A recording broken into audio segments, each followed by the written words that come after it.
जय श्री राम, हर हर महादेव। मैं अधिवक्ता बागेश श्रीवास्तव वाराणसी से पुनः आप लोग के समक्ष उपस्थित हूँ एक नया वीडियो लेकर।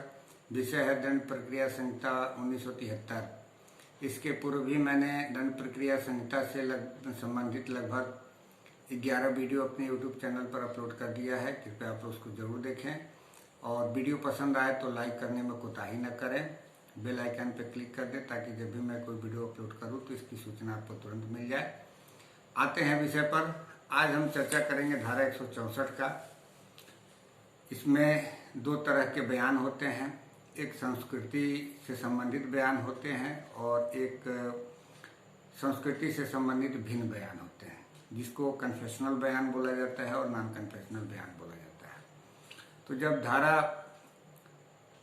164 का उपधारा 1, 2, 3, 4 पढ़ेंगे तो उसमें कन्फेशनल स्टेटमेंट से संबंधित है और धारा 164 की उपधारा 5 तथा उपधारा 5 कैपिटल A, जब इसको हम पढ़ते हैं तो ये नॉन कन्फेशनल स्टेटमेंट से संबंधित है।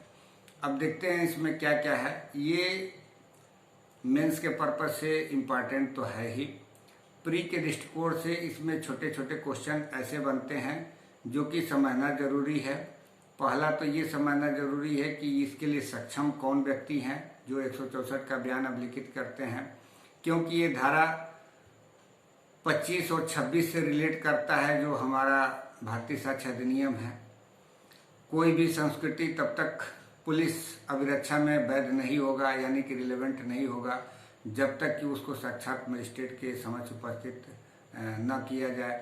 तो ये जो साक्षात मजिस्ट्रेट की उपस्थिति में करने की जो बात वहाँ कही गई है वो यही 164 के रूप में ही बात कही गई है कि 164 में जो सक्षम अधिकारिता है मजिस्ट्रेट की, उसी को ये धारा 26 में जो बात कही गई है भारतीय साक्ष्य अधिनियम में कि साक्षात मजिस्ट्रेट की उपस्थिति में होना चाहिए, तभी वो वैध होगा, अन्यथा नहीं होगा। तो इस दृष्टिकोण से देखा जाएगा तो धारा 164 में जो सक्षम मजिस्ट्रेट होते हैं वो पहला है मेट्रोपॉलिटन मजिस्ट्रेट, दूसरा है कोई भी जुडिशियल मजिस्ट्रेट, यानी कि कार्यपालक मजिस्ट्रेट इसमें सक्षम अधिकारी नहीं होते हैं। अब एक बात और होता है कि इसको कब दर्ज कराया जा सकता है, क्या किसी टाइम कन्फेशन हो सकता है? तो नहीं, या तो अन्वेषण के दौरान या अन्वेषण के दौरान माने तत्काल तत्पश्चात, यानी अन्वेषण पूर्ण हो गया हो तो पूर्ण होने के तत्पश्चात किया जा सकता है। किंतु इसमें एक ध्यान देने की बात है कि जांच या विचारण प्रारंभ होने के पूर्व, यानी कि कोई भी कन्फेशनल स्टेटमेंट मजिस्ट्रेट जो न्यायिक मजिस्ट्रेट होंगे या महानगर मजिस्ट्रेट होंगे उनके द्वारा दर्ज तभी किया जाएगा जब वो जांच या विचारण प्रारंभ न कर दिए हों। यदि जांच या विचारण प्रारंभ हो चुका है तो फिर कन्फेशनल स्टेटमेंट उनके द्वारा अभिलिखित नहीं किया जाएगा। फिर वो विचारण के दौरान जो भी होगा वो देखा जाएगा मजिस्ट्रेट के द्वारा या जज के द्वारा। उसके पूर्व ही, यानी कि अन्वेषण के दौरान या अन्वेषण के पूर्व होने के पश्चात, किंतु जांच या विचारण होने के पूर्व, ये चीज है दिमाग में रखने वाली बात है। ये प्री का क्वेश्चन बनता है। दूसरी चीज ये है कि इसमें एक प्रोविजो दिया गया है कि परंतु यह कि इस उपधारा के अधीन की गई कोई संस्कृति या कथन किसी अपराध के अभियुक्त व्यक्ति के अधिवक्ता की उपस्थिति में श्रव्य दृश्य इलेक्ट्रॉनिक माध्यम से भी अभिलिखित किया जा सकेगा। ये सन 2009 में अमेंडमेंट करके इसको लाया गया। इस धारा को और परिपक्व बनाने के लिए और अकाउंटेबिलिटी तय करने के लिए इसमें अमेंडमेंट किया गया है। अन्य भी अमेंडमेंट हुए हैं, सन 2013 में भी अमेंडमेंट हुआ है। ये उपधारा 5 कैपिटल A इसमें जोड़ा गया है। इसमें जो प्रक्रियाएं हैं उस प्रक्रिया का अनुपालन करना मजिस्ट्रेट के लिए अनिवार्य होता है। यदि उस प्रक्रिया को पालन नहीं किया जाता है तो कहीं न कहीं से वो प्रक्रिया दूषित हो जाता है। जैसे एक विशेषर धनीराम बनाम राज्य के मामले में ये कहा गया था कि यदि मजिस्ट्रेट ने संस्कृति के अभिलेखन में धारा 164 के बंधों का सम्यक अनुपालन नहीं किया है तो उक्त दशा में ऐसी संस्कृति को न्यायालय द्वारा अपवर्जित कर दिया जाएगा। मतलब कि जो इसमें प्रावधान दिया गया 164 में कि उसको हिदायत दिया जाएगा और हिदायत किस बात का दिया जाएगा कि तुम जो कन्फेस संस्कृति कर रहे हो वो तुम्हारे विरुद्ध साक्ष्य में प्रयोग किया जाएगा, और उसके बाद भी यदि वो व्यक्ति संस्कृति करता है तब उसकी संस्कृति अब लिखित की जाएगी।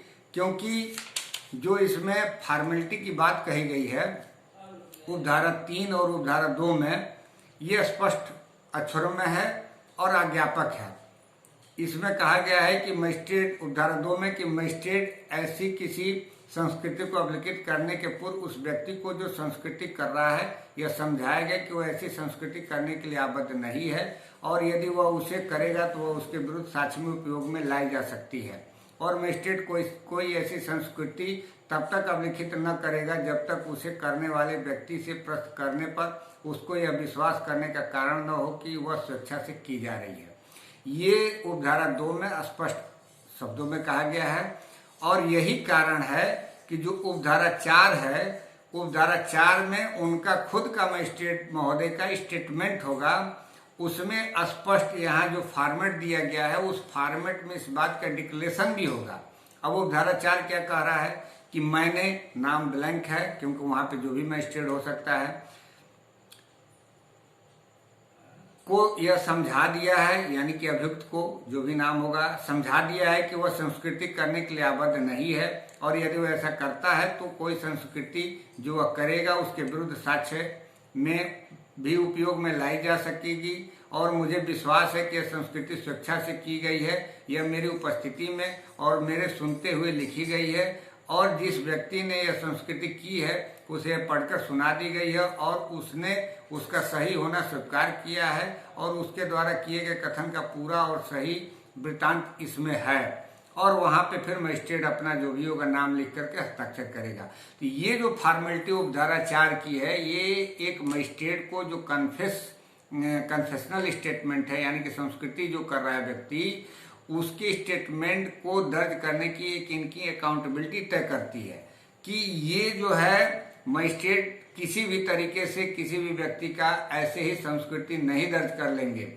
ये भी कई मामलों में कहा गया है कि जब भी कोई हिरासत में कोई व्यक्ति लाया जाता है पुलिस अधिकारी द्वारा, तो उसका तत्काल संस्कृति नहीं दर्ज किया जाएगा, उसको 24 घंटा के लिए न्यायिक अभिरक्षा में भेज दिया जाएगा, और उसके पश्चात जब वो आएगा तब उसकी संस्कृति दर्ज की जाएगी। यानी कि उसके मन पे जो धारा 28 में बात कही गई है एविडेंस एक्ट में, कि उसके मन पे जो प्रभाव है वो दूर हो जाना चाहिए। यदि किसी प्रकार का प्रभाव भी किया गया है पुलिस अधिकारी द्वारा तो वह प्रभाव दूर हो जाना चाहिए। तो वो दूर कैसे होगा, उसको इसीलिए सुप्रीम कोर्ट ने स्पष्ट अक्षरों में कहा है कि 24 घंटे के लिए उसको जो ही पुलिस अभिरक्षा में न्यायालय के समक्ष लाया जाता है तो 24 घंटा के अंदर उसको न्यायिक अभिरक्षा में भेज दिया जाएगा, ताकि वो उसके बाद जब आएगा न्यायालय में तब उसके भाव भंगिमा को देखते हुए, उसके मनोदशा को देखते हुए, और मजिस्ट्रेट द्वारा जो भी होगा स्टेटमेंट उसका दर्ज किया जाएगा, चाहे वो कन्फेशनल हो चाहे नॉन कन्फेशनल हो। तो ये प्रोविजन है धारा 164 का, और इसमें अकाउंटेबिलिटी तय होती है मजिस्ट्रेट की। यदि वो इस फॉर्मेलिटी को नहीं पूरा करता है तो फिर संस्कृति आगे के स्टेज में एडमिसेबल नहीं होगा। अब यही बात उपधारा 1 से लेकर के उपधारा 4 में दी गई है कन्फेस के संबंध में। उसको आप बेरक में जरूर पढ़िएगा, क्योंकि हम अगर जो बेरक पढ़ेंगे तो ये बहुत लंबा हो जाएगा। मेन इसमें जो प्री के दृष्टिकोण से है कि नॉन कन्फेशनल स्टेटमेंट किस धारा में दर्ज किए जाते हैं, तो वो भी 164 में ही किए जाते हैं, लेकिन उपधारा 5 के तहत उसका दर्ज किया जाता है। यानी कि कोई जरूरी नहीं है कि वो कन्फेस ही करे, यदि उसके स्टेटमेंट से किसी अन्य बात की भी बात का पता चल जाए तो वो फिर कन्वर्ट होकर धारा 164 के उपधारा 5 में चला जाता है, और उसमें उसका स्टेटमेंट दर्ज किया जाता है।